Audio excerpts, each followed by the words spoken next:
Dino Buzzati. Algo acontecerá. Lido por Christian Malanca. O trem havia percorrido apenas alguns quilômetros e o caminho era longo. Teríamos parado apenas na muito distante estação de chegada, viajando assim por 10 horas seguidas. Foi quando, durante uma passagem nível, vi pela janela uma jovem. Foi uma coincidência? Eu podia ter olhado para muitas outras coisas ao invés dela. Mas o meu olhar pousou nela, que não era assim nem tão bonita, nem atraente, ou sequer em forma. Bom, ela não tinha nada de extraordinário. Quem sabe? Quem sabe o porquê aconteceu logo de eu olhá-la. Ela, evidentemente, se encostou na barra para apreciar a vista do nosso trem. O famoso super direto Expresso do Norte, um símbolo para aquelas populações incultas, de bilhões, de vida fácil, de aventureiros, esplêndidas malas de couro, celebridades e estrelas do cinema, que uma vez por dia passavam em frente, um verdadeiro show e o melhor, absolutamente grátis. Mas, curiosamente, quando o trem passou à sua frente, ela não olhou para nós. Curioso, e ainda assim, ela estava lá, esperando por talvez uma hora, mas manteve a cabeça voltada para trás, olhando para um homem que vinha correndo do fim da rua e gritava alto, algo que nós obviamente não ouvimos. Ele corria e corria, como para alertar a mulher de algum perigo. Mas foi só um instante. A cena voou para longe e eu fiquei a me perguntar que dificuldades poderia ter alcançado, através daquele homem, a garota que veio nos contemplar. E eu estava prestes a adormecer com o balanço rítmico do vagão, quando por acaso, certamente é uma combinação pura e simples, notei um agricultor parado em um muro de pedra que estava chamando com grandes gestos em direção ao campo, fazendo de suas mãos como se fossem seus porta-vozes. Foi também desta vez apenas um brevíssimo instante, porque o trem estava avançando e ainda assim tive tempo de ver 6 ou 7 pessoas correndo pelos prados, as plantações, a erva médica, não se importando em pisoteá-la. Deve ter sido uma coisa muito importante. Eles vieram de tantas direções diferentes, alguns de uma casa, alguns de um buraco em uma cerca viva, e outros de uma fileira de vinhas, ou o que quer que seja. Todos se dirigiam para um muro abaixo com o jovem que o chamava. Eles correram, caramba se correram. Pareciam assustados com algum aviso repentino que os deixou terrivelmente curiosos, tirando-lhe assim a paz da vida. Mas foi um momento, rápido, repentino, um lampejo. Não houve tempo para outras observações. Que estranho, pensei. Em poucos quilômetros, já 2 casos de pessoas recebendo a notícia repentina, ou pelo menos assim eu presumia. Agora, vagamente sugestionado, examinei o campo, as estradas e as aldeias, até as fazendas, com pressentimentos e ansiedades. Talvez a causa desse meu estado de ânimo especial. Oh, mas quando eu observava, quanto mais se observava as pessoas, camponeses, carroceiros, etc., mais me parecia que havia uma animação em comum por toda parte. Mas sim, por quê? Por que essas idas e vindas dos pátios? Aquelas mulheres ofegantes, aquelas carroças e aquele gado. Em todo lugar que eu olhava era o mesmo. Por causa da velocidade, era impossível distinguir bem. Mas eu podia jurar que era a mesma causa em todos os lugares. Talvez eles celebravam festivais na área? Ou que os homens estavam prontos para chegar ao mercado? Não. Mas o trem ainda estava indo e os campos estavam todos agitados, quase em ebulição, a julgar pela confusão. E então comparei a mulher na passagem de nível, o jovem na parede, aí as idas e vindas dos camponeses.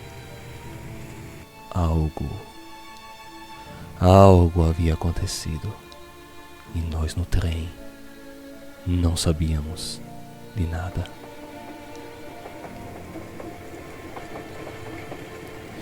Olhei para os companheiros de viagem, os do compartimento, os que estavam no corredor. Eles não perceberam nada. Pareciam calmos e uma senhora na minha frente, na casa dos 60 anos, parecia estar prestes a adormecer. Ou eles suspeitavam. Sim, eles também estavam inquietos, um por um, e não ousavam falar. Mais de uma vez eu os surpreendi, virando os olhos de repente, espiando para fora. Principalmente a senhora sonolenta, ela mesma, espiou por entre as pálpebras e imediatamente me examinou para ver se eu a tinha desmascarado.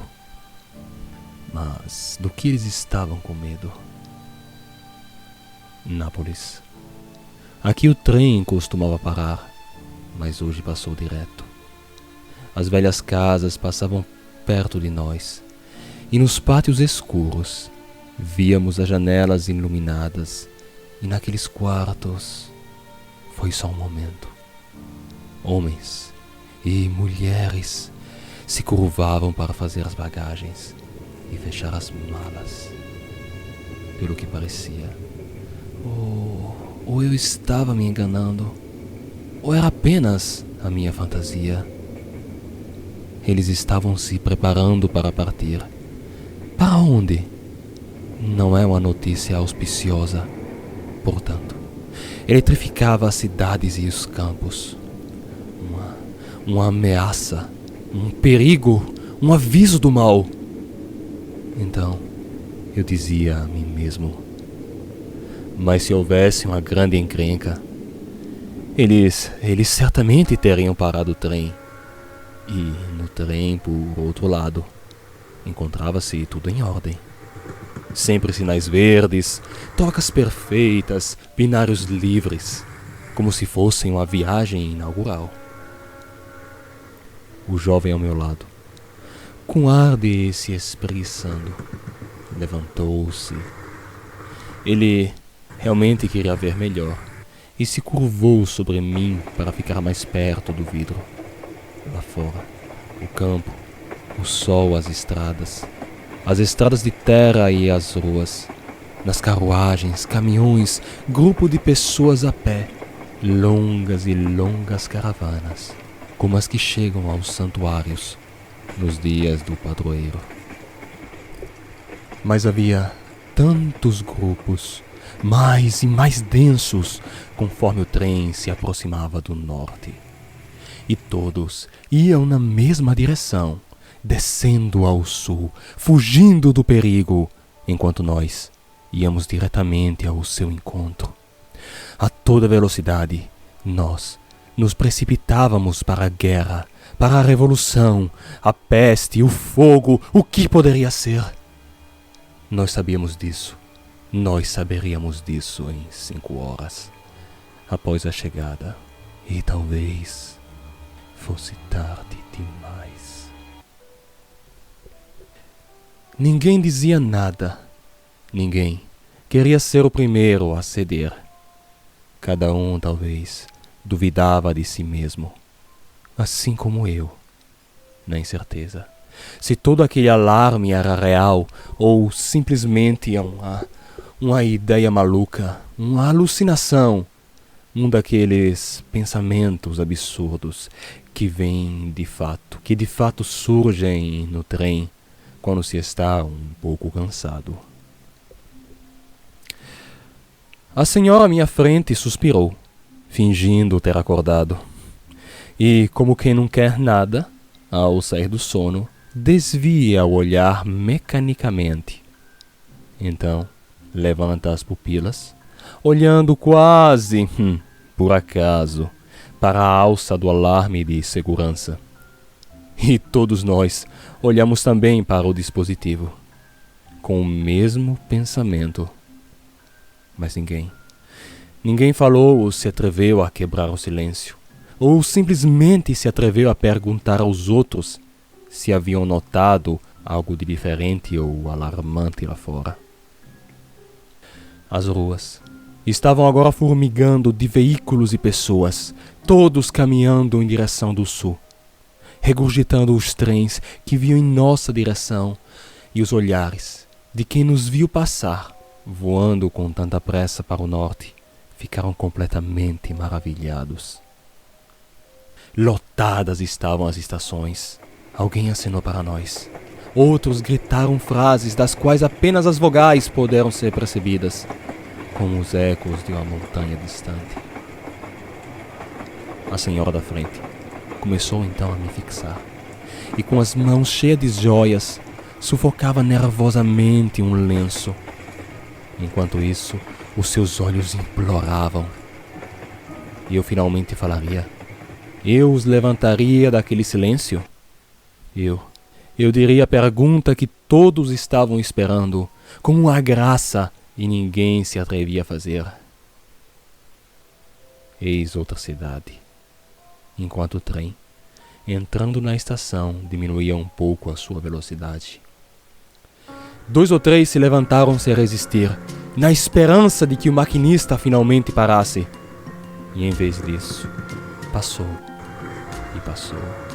como um redemoinho estrondoso. Ao longo do cais, onde a multidão inquieta se aglomerava, ansiando pela partida de algum comboio na direção oposta, em meio a uma pilha de caóticas bagagens. Um garoto tentou nos perseguir com um maço de jornais e acenou para um que tinha uma grande manchete preta na primeira página. Então, com um gesto repentino, a senhora na minha frente se inclinou para fora do vidro. Conseguiu agarrar a folha, mas o vento da corrida a rasgou na hora. Um fragmento permaneceu em seus dedos, apenas um fragmento. Percebi que suas mãos tremiam enquanto ela o desdobrava. Era uma peça de formato vagamente triangular. E do grande título preto só podiam ser lidas 2 letras. Al leu e nada mais. No verso, notícias indiferentes de crônica. Sem falar, a senhora ergueu um pouco o fragmento para que todos pudessem ver, mas todos nós já havíamos olhado e fingimos não dar-lhe muita importância. À medida que o medo crescia, essa restrição ficava mais e mais forte em cada um de nós. Corríamos feito loucos em direção a algo que terminava em almo, e deve ter sido assustador se com a notícia populações inteiras se entregaram à fuga imediata. Um fato novo e muito poderoso havia quebrado a vida do país. Homens, mulheres, crianças só pensavam em se salvar, abandonando suas casas, seu trabalho, seus negócios, tudo. Mas o nosso trem, não. O maldito trem marchava com a regularidade de um relógio e na medida do soldado honesto que sobe a multidão do exército derrotado para alcançar a sua trincheira, onde o inimigo já está acampado. E por decência, por um miserável respeito humano, nenhum de nós teve a coragem de reagir. Oh, como os trens se parecem com a vida. Faltavam 2 horas. Em 2 horas, na chegada, saberíamos nosso destino comum. 2 horas. 1h30. 1 hora. Já estava escurecendo. Vimos ao longe as luzes da nossa tão desejada cidade e seu esplendor imóvel, reverberando um halo amarelo no céu, nos deu um sopro de coragem. A locomotiva subiu e as rodas bateram no labirinto de interruptores. A estação, a curva negra das copas, as lâmpadas, os sinais, tudo estava no lugar como de costume. Mas horror! O expresso ia e eu vi que a estação estava deserta, as plataformas completamente vazias e nuas. Nenhuma figura humana, por mais que eu procurasse. O trem finalmente parou. Corremos pelas calçadas, em direção às saídas, em busca de algum dos nossos semelhantes. Pensei ter visto no canto direito, um pouco à meia luz, um ferroviário com o seu boné se eclipsando na porta, como se estivesse apavorado. O que aconteceu? Não encontraríamos uma alma na cidade? Até que a voz de uma mulher, muito alta e violenta, nos deu um calafrio. Socorro! Socorro! Ela gritava, e o grito reverberou sobre as abobadas de vidro, com a vácua sonoridade de lugares para sempre abandonados.